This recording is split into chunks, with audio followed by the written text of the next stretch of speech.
नमस्कार, उत्तराखंड बुलेटिन में आप सभी का स्वागत है। मैं हूं आपके साथ सपना। शुरुआत करते हैं बुलेटिन की। चमोली जिले में बारिश जाते जाते कहर बरपा रही है। बुधवार रात को नंदानगर के फाली कुंतरी, सैंती कुंतरी, भैंसवाड़ा और धुरमा के ऊपर पहाड़ी पर बादल फटने से क्षेत्र में तबाही मची है। नगर पंचायत नंदानगर के वार्ड कुंतरी लगा फाली में भारी वर्षा के कारण मलबा आने से 6 भवन पूर्ण क्षतिग्रस्त हुए हैं। घटना में मलबे में दबकर 5 लोग लापता हैं। मलबे में दबे 2 लोगों को बचा लिया गया है।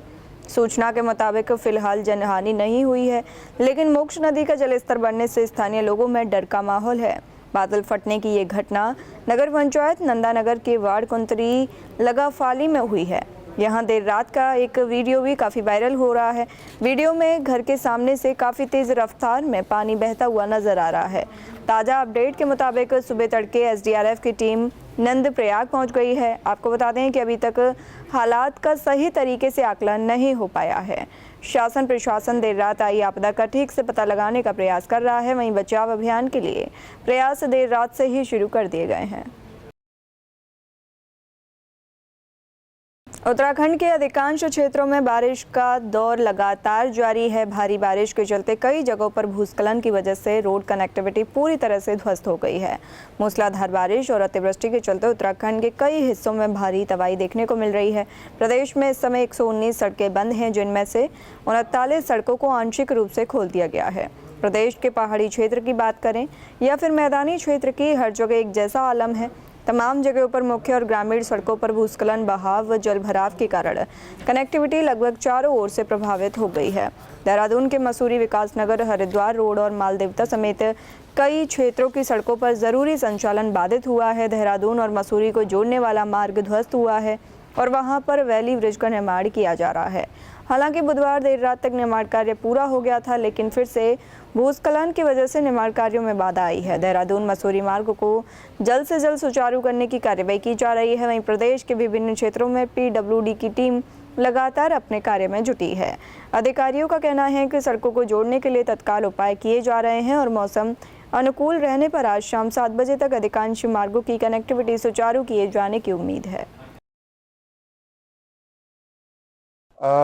वैसे देखिए, अभी बारिश तो बहुत लगातार हो रही है और सड़कें जहाँ तक है पूरे प्रदेश में 119 सड़कें बंद हैं अभी तक, और उसमें भी 119 सड़कों में 39 सड़कें पार्सली खोल दिए गए हैं और लगातार विभाग जो है इस पे प्रयासरत है और लगातार जो है काम कर रहे हैं। हमारे जो है ऑफिसर्स भी साइट पे जा रहे हैं और स्थिति अभी जो है बारिश की चूंकि बहुत ज़्यादा है तो थोड़ा चैलेंज तो है ही, लेकिन हम लोग लगातार काम कर रहे हैं। उत्तराखंड में चारधाम यात्रा का दूसरा चरण मानसून के बाद अब शुरू होने जा रहा है।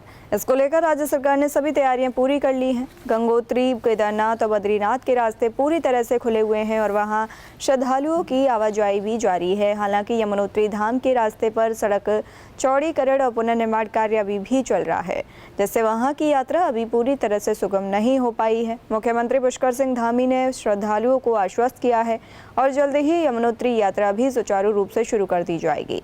सरकार अब दूसरे चरण की यात्रा को और अधिक सुरक्षित और व्यवस्थित बनाने के लिए पूरी तरह से जुटी हुई है। एक बार फिर चारधाम यात्रा जोश और श्रद्धा के साथ अपने अगले चरण में आगे बढ़ रही है। केदारनाथ जी और बद्रीनाथ जी और गंगोत्री 3 मार्गों पर हमारी यात्रा चल रही है।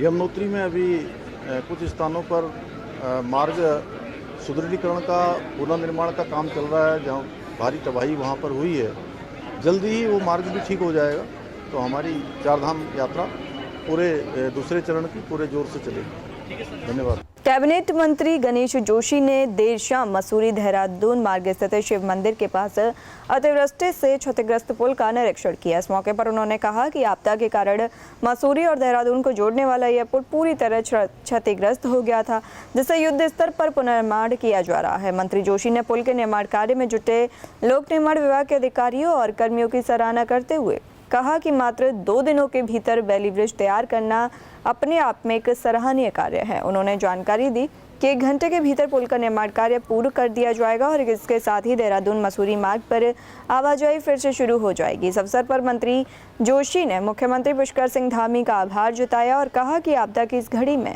राज्य सरकार हर प्रभावित परिवार के साथ खड़ी है और उन्हें हर संभव सहायता उपलब्ध कराई जाएगी। विकासनगर में देर रात से हो रही लगातार बारिश ने लोगों की मुश्किलें बढ़ा दी हैं। देहरादून से चक्राता मार्ग पर प्रेमनगर नंद की चौकी के पास पुल टूटा हुआ है। इसके चलते झाजरा गांव क्षेत्र में यातायात बुरी तरह प्रभावित हो गया है। मार्ग बंद होने के कारण वाहन प्रेमनगर हाईवे से होकर झाजरा बालाजी मंदिर मार्ग से गुजर रहे हैं, लेकिन भारी बारिश और सकरी सड़कों के कारण वहां लंबा जाम लग गया है।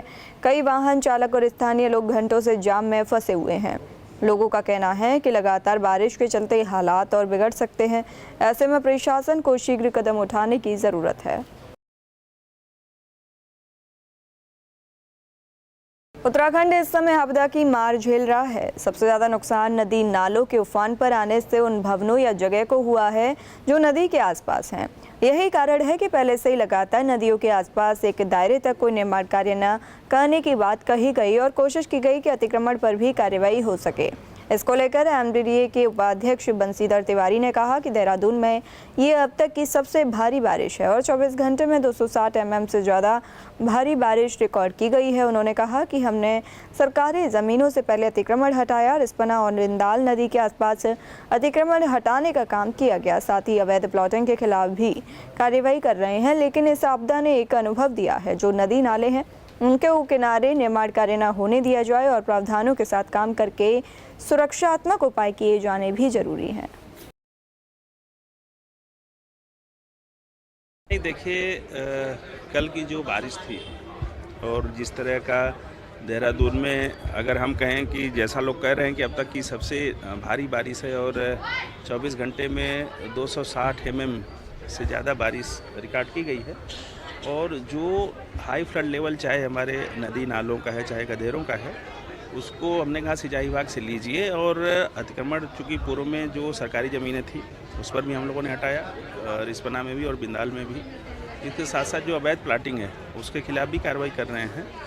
लेकिन कल की बाढ़ ने ये ज़रूर एक अनुभव दिया है कि जो नदी नाले हैं उनके खिलाफ किसी भी हाल में उनके किनारे निर्माण कार्य न होने दिया जाए और जो बाइलाज में प्रावधान है जितना छोड़ करके कंस्ट्रक्शन करना है उसके साथ साथ सुरक्षात्मक उपाय भी किए जाने जरूरी है।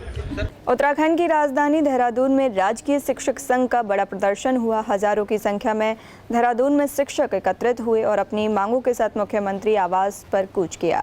इस दौरान शिक्षकों को रोकने में पुलिस के पसीने छूट गए। शिक्षक संघ प्रधानाचार्य की सीधी भर्ती प्रक्रिया का विरोध कर रहे हैं। शिक्षकों ने शिक्षा मंत्री धन सिंह रावत पर आरोप लगाया और चेतावनी दी, अगर मांगे पूरी नहीं हुई तो प्रदर्शन चलता रहेगा। पौड़ी जनपद के शिक्षण संस्थानों में अध्ययनरत अनुसूचित जाति, जनजाति, ओबीसी एवं आर्थिक रूप से पिछड़ा वर्ग के छात्र छात्राओं के लिए छात्रवृत्ति आवेदन प्रक्रिया शुरू हो गई है। जिला समाज कल्याण अधिकारी रोहित ने बताया कि वित्तीय वर्ष 2025-26 हेतु सभी पूर्व दशम एवं दशमोत्तर छात्रवृत्ति योजनाओं के लिए ऑनलाइन आवेदन 15 जून से प्रारंभ हो चुके हैं और अंतिम तिथि 30 सितंबर 2025 निर्धारित की गई है। उन्होंने बताया कि इस योजना का लाभ जिले भर में कक्षा 1 से लेकर उच्च शिक्षा प्राप्त कर रहे छात्र छात्राओं को मिल रहा है। उन्होंने अभिभावकों और विद्यार्थियों से समय पर पंजीकरण कराने की अपील करते हुए कहा कि निर्धारित समय सीमा के भीतर आवेदन करने पर ही छात्र छात्रवृत्ति योजनाओं का लाभ प्राप्त कर पाएंगे। समाज कल्याण की विभाग के अंतर्गत छात्रवृत्ति योजना 2025 के क्रम में मैं पौड़ी जनपद के सभी छात्र छात्राओं, उनके अभिभावकों एवं शिक्षकों से ये अनुरोध करना चाहता हूँ कि समाज कल्याण विभाग द्वारा प्रतिवर्ष नेशनल स्कॉलरशिप पोर्टल के माध्यम से प्री मैट्रिक एवं पोस्ट मैट्रिक छात्र छात्राओं को स्कॉलरशिप प्रदान की जाती है, जिसके क्रम में मेरा जनपद के सभी छात्र छात्राओं से और शिक्षकों और उनके अभिभावकों से भी अनुरोध है कि वो 30 सितंबर 2025 तक हमारा पोर्टल खुला हुआ है, NSP पोर्टल हमारा स्कॉलरशिप के लिए, जिसमें अधिक से अधिक छात्र छात्राएं आवेदन करें ताकि उन्हें समाज कल्याण विभाग द्वारा प्रदान की जाने वाली स्कॉलरशिप योजना का लाभ प्रदान किया जा सके। रुद्रप्रयाग में अगस्त मुनि क्षेत्र में स्थित राजराजेश्वरी मंदिर कंडारा में चोरी करने का प्रयास करने और मंदिर के पुजारी पर हमला कर उन्हें घायल करने वाले व्यक्ति को रुद्रप्रयाग पुलिस ने गिरफ्तार किया है। आपको बता दें कि चोरी के प्रयास के दौरान मंदिर में लगा सायरन बज गया। मंदिर के पास से ही अपनी कुटिया से मंदिर के पुजारी चोर चोर चिल्लाने लगे, जिस पर चोर ने पुजारी पर हमला कर उन्हें घायल कर दिया, जिससे उन्हें गंभीर चोटें आई हैं।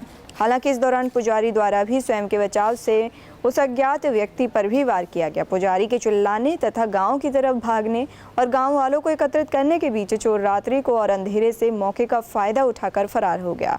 एसपी रुद्रप्रयाग अक्षय कोंडे ने बताया कि जनपद बागेश्वर पुलिस की मदद से अभियुक्त को गिरफ्तार किया गया है। विकासनगर के कटापत्थर के क्षेत्र का एक वीडियो सोशल मीडिया पर वायरल हो रहा है, जिसमें दो युवकों को लात, घूंसों और हॉटकी स्टिक से पीटा जा रहा है। वीडियो देखकर यह तालिबानी सजा जैसी निर्दयी पिटाई प्रतीत होती है। अभी तक ये स्पष्ट नहीं हो सका है कि पिटाई करने वाले और पीटने वाले कौन हैं। साथ ही यह सवाल भी बना हुआ है कि युवकों के साथ इतनी निर्दयी सजा क्यों दी गई। फिलहाल इस बुलेटिन में इतना ही। नमस्कार।